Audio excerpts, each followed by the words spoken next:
Është kënaqësi për mua që të takoja dy njerëz cilët kisha kohë që dëshiroja t'i njihja. Është Bashkim Plaku edhe Delti Plaku, dy banor, po mbi të gjitha zejtar të Farkës.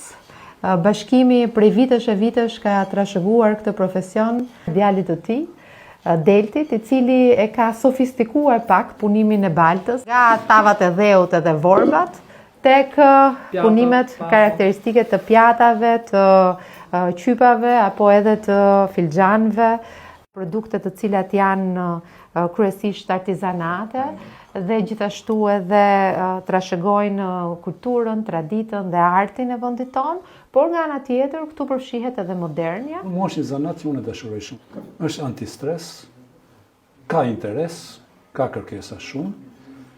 Mendoj që do të heci. Mendoj që do të ketë më shumë kërkesa. Pjesa e ngjyrave është më dhe më tërheqëse për të rit për ta pasi profesionatarë. Kam dëgjuar fjalë shumë të mira, po Delti është trashëgimtar I denjoti Bashkim. Se thash që ai përpiqet që përtej mureve të punishtes tuaj të arrijë që të promovoj zejet, jo vetëm si trashëgimi, po si edhe një pasuri e Tiranës. Vërtet pasuria edhe zonës, po edhe Shqipërisë. Edhe Shqipërisë, është e vërtetë.